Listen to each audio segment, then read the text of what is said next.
On a le plaisir de recevoir sur le plateau de Parlons Placement Nicolas Palmitessa. Bonjour Nicolas. Bonjour Thomas. Vous êtes le responsable pour la France de Baloise Vie Luxembourg, une compagnie luxembourgeoise mais qui dépend d'une société d'assurance suisse qui s'appelle Baloise Assurance. Je vous laisse nous présenter Baloise Assurance peut-être pour commencer cette Baloise, effectivement, comme son nom l'indique, une compagnie d'assurance de Bâle, suisse.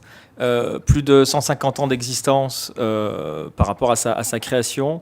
On est coté en bourse 100% flottant à Zurich, pas d'actionnaire majoritaire identifié, donc une société d'assurance indépendante. Et donc vous avez, cette société suisse a une filiale au Luxembourg qui s'appelle Baloise Vie Luxembourg et qui propose un produit Profolio. Exact, Baloise Vie Luxembourg. Alors Baloise Vie Luxembourg qui existe depuis également plus de 120 ans. Et le contrat Profolio qui existe depuis la création de la LPS, donc la libre prestation de services, ce qui permet de proposer les contrats dans toute l'Europe en ayant un établissement stable dans un des pays européens, donc le Luxembourg pour nous. Et Profolio, donc Profolio France, qui s'adresse à des résidents fiscaux français. Une question d'actualité peut-être pour commencer et réagir à ce mouvement des Gilets jaunes. J'imagine quand on est une compagnie d'assurance suisse, qu'on a une solution d'assurance vie au Luxembourg, on suscite peut-être l'intérêt de nos compatriotes en ce moment.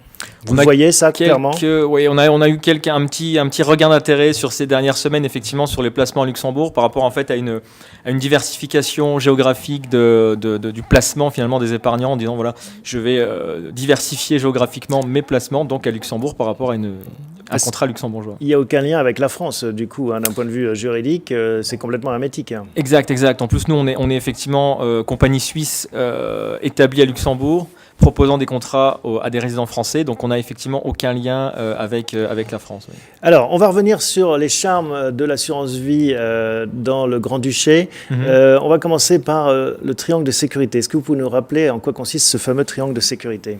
Le triangle de sécurité, en fait, c'est un triangle, grosso modo, imaginaire. Il faut s'imaginer, en fait, le commissaire aux assurances qui est notre tutelle, la compagnie d'assurance et la banque dépositaire qui forment finalement le triangle.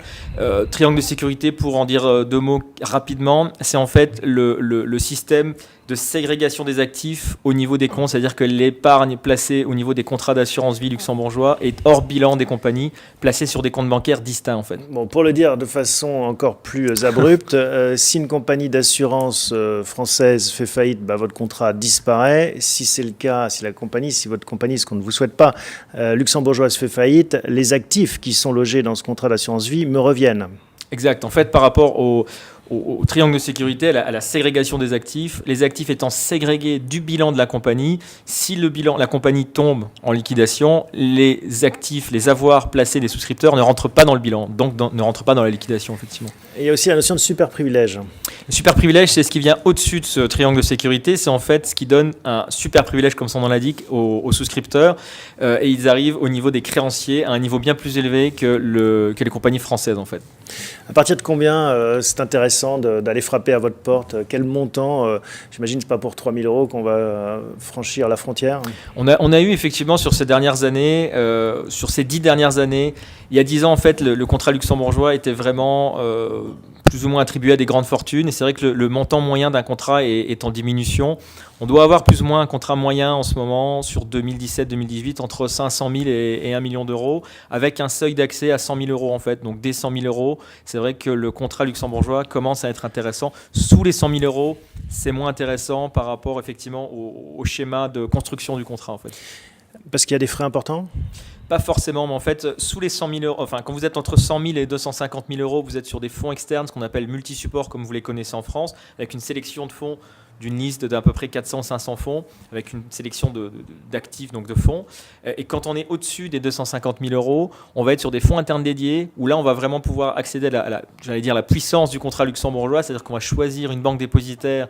On a un certain nombre de banques dépositaires agréées et en même temps on y adjoignant là-dessus un gestionnaire d'actifs avec une politique de gestion. Donc là on a vraiment le triangle de sécurité qui se matérialise par une banque dépositaire, une compagnie d'assurance et un gestionnaire, et chacun fait son propre métier en fait. Et ce gestionnaire va faire le stock picking, choisir par exemple les actions ou les actifs qui vont entrer dans ce contrat. Exactement, en titre vif. Et pas uniquement des fonds.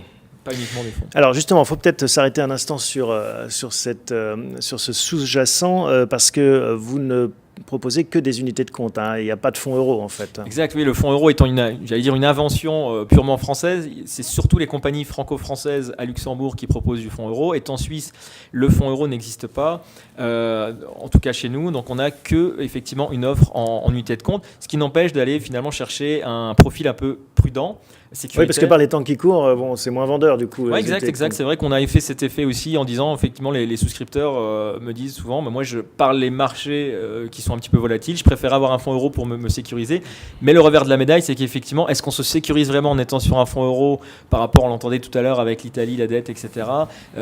Voilà. Et alors, qu'est-ce que vous recommandez à vos clients qui sont inquiets mais qui voudraient quand même aller vers vos solutions? Il ne faut pas oublier que sur un contrat d'assurance vie, on est en général sur une épargne moyen-long terme, donc entre 5 et 10 ans. Donc on a quand même une vision assez lointaine. Donc une gestion prudente, équilibrée, qui va effectivement avoir un petit peu de volatilité ces prochaines années. Il faut être capable d'encaisser des moins 10, moins 20 si ça se présente. Alors, moins 10, moins 20, je n'irai pas jusque-là, mais en tout cas, effectivement, il faut être capable d'avoir des petits soubresauts sur le contrat. Oui. Et on peut le mettre dans des fonds monétaires. Tout à fait. On a effectivement des fonds monétaires. Alors peut-être qu'ils rapporteront pas grand-chose, mais en tout cas, vous avez effectivement la sécurité des avoirs.